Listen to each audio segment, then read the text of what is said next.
Et salut la team Grobier, bienvenue sur la chaîne du Club Invest. Comme d'habitude, je suis là pour vous accueillir Michel, le cofondateur du Club Invest, avec mon super pote Thibaut, connu sur les réseaux sous le nom de Bye Bye Patron. Alors, cette semaine, qu'est-ce qui s'est passé? Il s'est passé pas mal de choses. Avec Thibaut, on a bien avancé et surtout, on a avancé sur un truc qui va vous plaire, c'est le week-end IMO du Club Invest. Comme chaque année, voilà, on part, on était parti, on était déjà allé en Alsace, on avait goûté pas mal de vin, on était allé à Chamonix l'an dernier, on avait pu visiter les grottes de glace de la mer de glace et manger de la grosse fondue.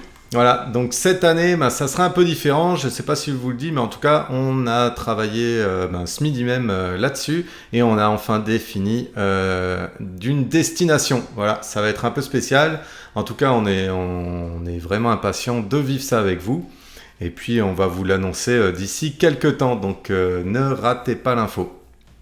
Comme d'habitude, il y aura les places qui seront mises en vente à une heure précise. Et puis, vous aurez juste à vous connecter et puis directement à procéder à l'achat de vos places. On va essayer de faire comme d'habitude des tickets simples, des tickets doubles parce qu'il y a pas mal de personnes qui investissent en couple ou alors avec un associé, comme c'est mon cas, ou avec des amis tout simplement, et puis qui ont envie de venir, de faire découvrir un petit peu ce que c'est que le monde de l'investissement. Et c'est vrai que c'est très sympa quand on est tous ensemble pendant un week-end. Et d'ailleurs, cette année, on va essayer de faire ça sur 4 jours.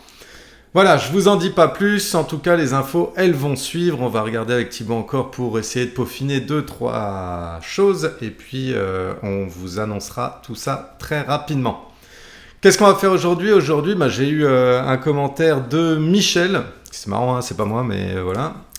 Qui m'a demandé de faire une vidéo, parce que parfois je demande si vous voulez que je parle d'un sujet précis. Et en fait, il me demandait d'expliquer qu'est-ce que l'effet de levier du prêt et comment on pourrait l'expliquer simplement. Donc moi, j'ai fait un petit tableau pour essayer d'expliquer 2 personnes et de les mettre l'une face à l'autre pour que vous voyez vraiment ce que c'est. Je sais que c'est vraiment un principe de base, mais c'est vrai que je ne l'ai jamais expliqué. Et je dis souvent, il faut aller faire un prêt, on dit qu'il faut emprunter de l'argent, mais on n'explique pas pourquoi. Et Michel, il m'a posé la question, alors je vais m'y tenir et je vais y répondre du mieux possible. Allez, on se retrouve tout de suite avec mon petit tableau. Et voilà, nous y sommes. Donc, on va commencer la présentation par vous expliquer tout simplement les 2 personnes qui vont acheter un bien. Dans un premier temps, on a Johnny. Forcément, grosse surprise. Hein. Et de l'autre côté, on a notre ami Michel, qui nous a demandé des plus amples explications sur l'effet de levier. Donc Johnny, qu'est-ce qu'il a? Il a de la chance, il a reçu, par exemple, je sais pas moi, un héritage, peu importe, il a mis de l'argent de côté, il a gagné au loto, peu importe, mais il a 100 000 euros à placer. Michel, c'est pareil, il a la même somme. Donc, qu'est-ce qu'ils font? Ils vont chercher des appartements parce que tous les deux, ils ont envie d'investir dans l'immobilier. Donc, Johnny, il va trouver un appartement à 100 000 euros. Qu'est-ce qu'il fait? Direct, il dit, moi, je vous l'achète cash. Donc, on va faire simple. On dit 100 000 euros, frais de notaire inclus, tout le tralala. Voilà. Et Michel, par contre, il a regardé 2-3 de nos vidéos. Et puis, surtout, il s'est inscrit au Club Invest, tiens. Et on lui a expliqué qu'il fallait utiliser l'effet de levier. Et donc, il est parti voir des banquiers et leur demander un crédit. Donc, qu'est-ce qu'il a fait? Il a demandé un crédit parce qu'il a un projet à 100 000. La banque lui a dit, comme on va dire 99% des banques, elles vont vous répondre, il faut nous mettre à peu près 10% d'apport. Donc, voilà, sur les 100 000, il va mettre 10 000 ici qui sont à lui. Donc, sur ces 100 000 et les 90 000 autres, ça va être la banque qui va lui prêter. Donc, Johnny va mettre directement en location son bien et il va toucher des loyers de 1 000 euros tous les mois. Très bien, parfait. 1 000 euros, ça fait plaisir. Voilà, encore une fois, c'est pour faire simple, j'utilise des chiffres, mais je suis d'accord, c'est pas ça reflète pas la réalité, mais c'est pas grave, si vous voulez diviser par 2, ça reviendra au même. Pareil, Michel, il va aussi louer ça 1000 euros par mois. Par contre, il doit rembourser son prêt. Donc, les 1000 euros qu'il reçoit, on va les amputer de 560 qui sont les mensualités de son prêt de 90 000 euros. Voilà ce que j'ai fait. J'ai pris les 90 000 euros. J'ai regardé combien ça ferait de mensualité si on empruntait sur 20 ans à 4%. Voilà, j'ai pris 4%. Vous verrez pour après, ça sera plus simple. Donc, qu'est-ce qui se passe pour vous représenter combien ça représente ces 1000 euros sur les 100 000 euros qu'il a investis, ça représente 12%. Tandis que Michel, c'est 440 qui fait en fait de cash flow, techniquement, parce qu'on a enlevé des 1000 euros les 560. Je suis d'accord, on oublie les impôts, on oublie. Voilà, c'est pour faire simple encore une fois. Il prend 440 euros dans sa poche. Là, ça représente 52% parce que 52% des 10 000 qu'il a investi. Parce que lui, il a pris que 10 000 de sa poche, tandis que Johnny, il a pris 100 000. Peu importe, ces pourcentages-là, vous n'êtes pas obligé de les retenir ou de quoi. C'est juste pour vous montrer en fait déjà que là, il y a un décalage qui se fait. C'est que vous investissez très peu de votre argent à vous et vous récoltez quand même une grosse partie. Donc là, 52%, tandis que de l'autre côté, c'est que 12%. Parce que forcément, vous avez mis 100 000 dessus. Mais en fait, comment je l'ai calculé, c'est 12%. C'est simple, vous prenez 1000 euros. Ça, c'est un loyer, donc mensuel. On le multiplie par 12 et on le divise par le prix investi. Là, c'est pareil, j'ai fait 440, je l'ai multiplié par 12 et forcément, je l'ai divisé par 10 000 parce qu'en fait, il n'a investi que 10 000. Ce n'est pas le rendement brut de votre appartement que je calcule là. C'est juste une représentation en fait du cash flow comparé à l'argent que vous avez investi. Après 20 ans, qu'est-ce qui se passe? Parce que forcément, le prêt, il a duré 20 ans, donc j'ai pris 20 ans. Johnny, il se retrouve avec 240 000. S'il n'a pas dépensé ces 1000 euros pour aller faire n'importe quoi avec. Il les a pris, il les a mis tranquillement sur un compte et puis il a attendu 20 ans. Qu'est-ce qui se passe? Il a 240 000. Voilà. Et puis, Michel, il a pris les 440 euros qu'il a donc de cash flow, parce qu'il a remboursé 560 tous les mois. Au bout de 20 ans, donc quand son appartement il est remboursé, donc son prêt de 90 000 il a fini d'être remboursé, il se retrouve avec 105 000 sur un compte. Et de ça, on peut rajouter aussi forcément les 100 000. On va le voir après de la valeur de l'appartement. Mais Johnny, il a quand même regardé quelques-unes de nos vidéos sur YouTube et puis il a écouté surtout quelques podcasts de Bye Bye Patron. Donc il se dit, en fait, ces 1000 euros, au lieu de les garder sur un compte, qu'est-ce que je vais faire? Je vais les placer. Je vais les placer à 4%. Voilà, c'était un peu pour faire simple par rapport aux 4% que j'avais utilisé pour calculer les mensualités. Qu'est-ce que ça va lui faire? Ça, c'est les intérêts composés. Ça va lui générer 365 000 euros à la fin des 20 ans. Si vous placez 1000 euros tous les mois à 4% pendant 20 ans, voilà, ça vous donne 365 000 euros. Si vous ne me croyez pas, on pourra faire le calcul juste après. Je vous montrerai, il y a des sites très faciles où vous pouvez calculer les intérêts composés et voir la puissance en fait des intérêts composés. Si Michel il fait la même chose de son côté, donc il prend ses 440, au lieu d'aller aussi les dépenser à faire je ne sais quoi, il va les placer à 4%, donc tous les mois il va les déposer sur un PEA ou sur une assurance vie, voilà à 4%, il va prendre 160 000. Donc on voit bien la différence et là on doit se dire, tiens il y a un problème, en fait ça n'a aucun intérêt d'aller voir une banque, parce que même si je rajoute la différence, les 90 000 euros que j'ai encore, que Michel il a encore dans sa poche, parce qu'il les a pas dépensés, tandis que Johnny il a plus rien, je suis loin des 365 000, et c'est là aussi la puissance des intérêts composés. Mais c'est pas là où je voulais en venir, c'est justement, là on va parler de l'effet de levier. Johnny il se retrouve avec une fois 365 000, ok? Mais Michel, ce qui est bien, c'est qu'il n'a pas dépensé justement c'est 100 000. Il en a dépensé que 10 000. Donc, il peut répéter cette opération, on va dire 5 fois. Pourquoi? Parce que pour chaque appartement qu'il va acheter, il va garder un 10 000 de côté pour les imprévus, que ce soit un problème avec le locataire, au niveau, je sais pas moi, de la chaudière qui casse, peu importe, ça peut être... une inondation, ou il y a des radiateurs à changer, ou la copro elle vous dit tiens il faut faire un ravalement de façade parce que le DPE il est pas bon. Enfin voilà, donc on dit toujours et on l'explique à toutes les personnes qui nous suivent et qui nous demandent des conseils, qu'il faut garder toujours un petit matelas de sécurité, chose qu'il fait, donc il ne va pas en acheter 10, il va en acheter que 5 et garder 50 000 de côté, même si 40 000 c'est bien, mais on va dire qu'il a dépensé encore 10 000 pour inviter madame au resto, partir en vacances, ce que vous voulez. Voilà, mais comme il a réussi à répéter cette opération 5 fois, forcément on multiplie les 160 000 qu'il a réussi à avoir grâce à ses placements, ça lui donne 800 000. Donc là la différence tout de suite elle devient importante.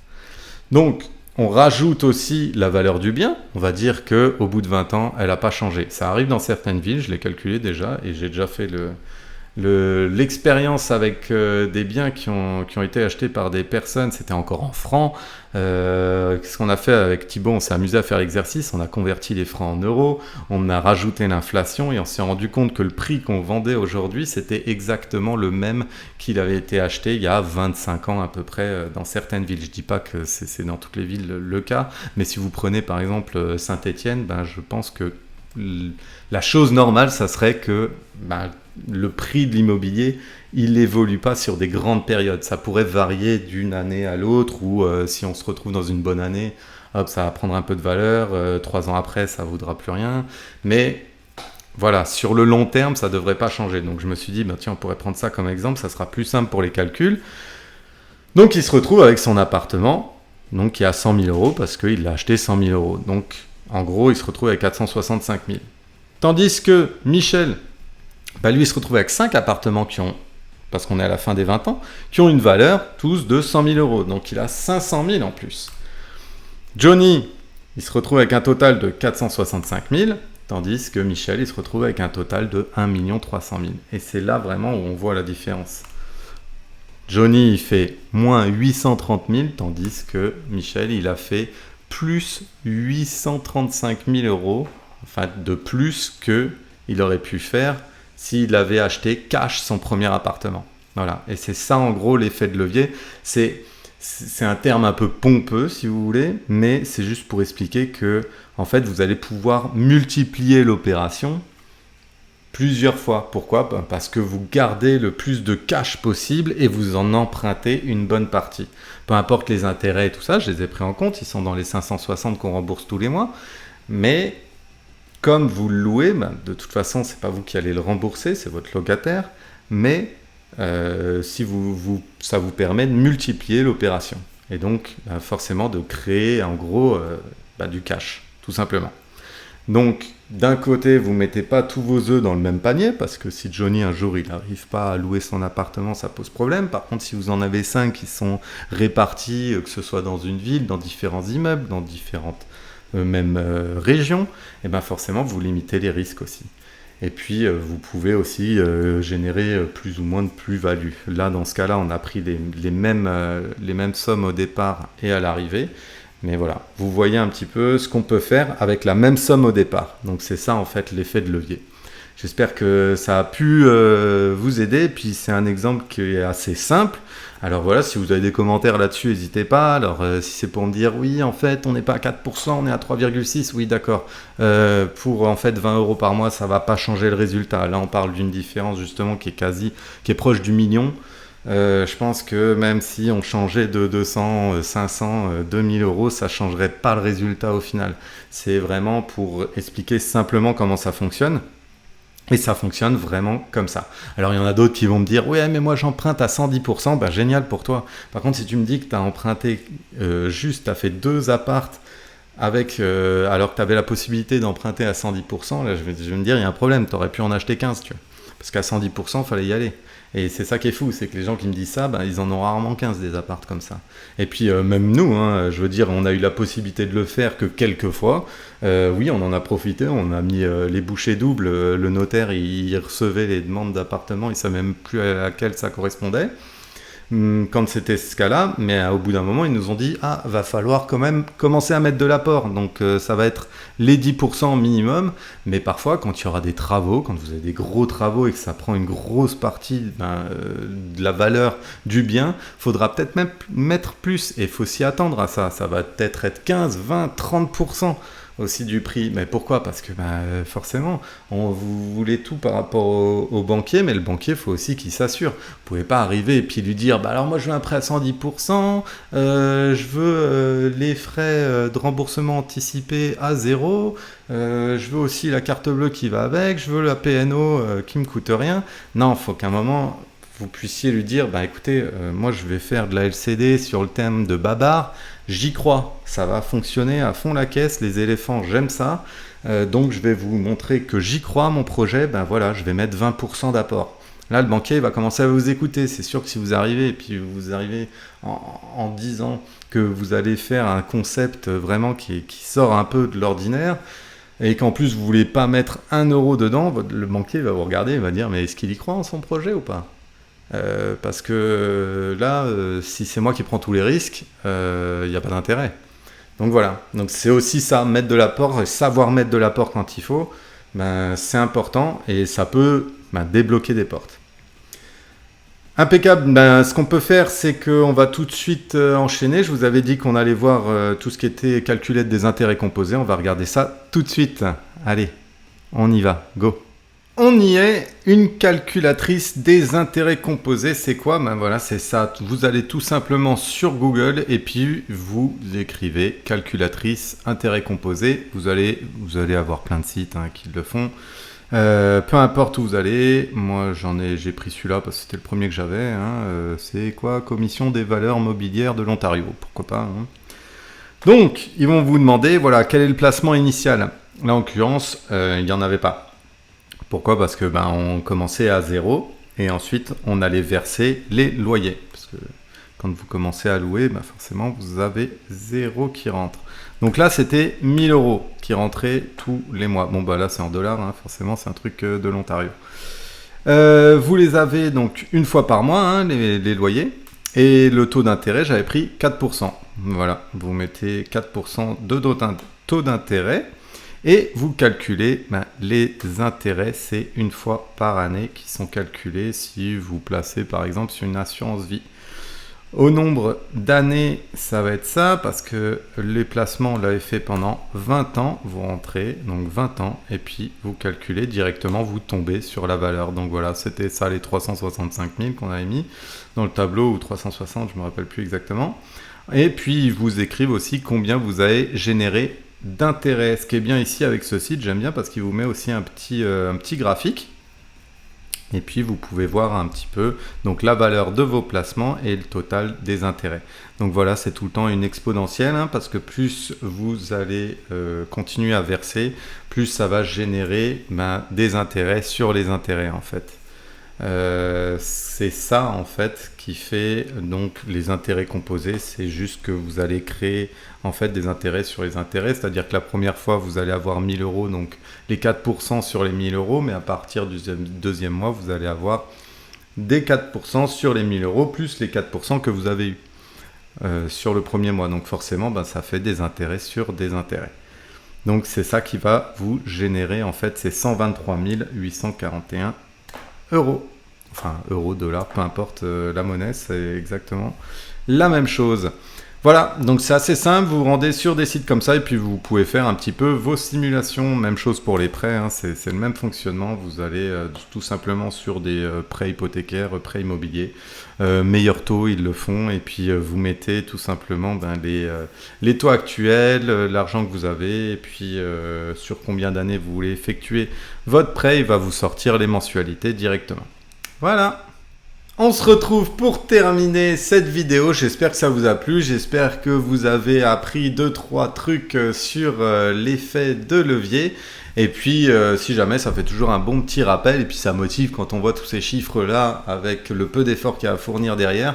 Enfin, je dis le peu d'efforts, on s'entend parce que parfois, se battre contre les banquiers ou trouver un prêt, c'est compliqué. Mais comme on le dit, et comme je pense beaucoup de personnes le disent, c'est qui sont passés au travers de cette recherche de financement, c'est le premier qui est vraiment compliqué. Après les autres, ça se déroule beaucoup plus facilement. Pourquoi? Parce que déjà vous avez fait un projet, parce que vous connaissez le banquier, même si vous changez de banque, vous avez déjà des projets à présenter.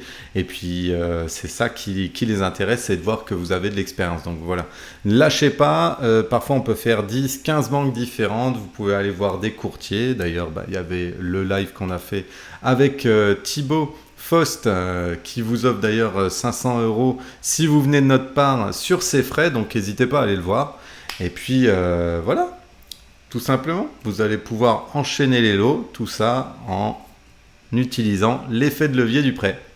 Allez, je vous dis à dans 2 semaines, et puis n'oubliez pas, faites des gros billets, ciao.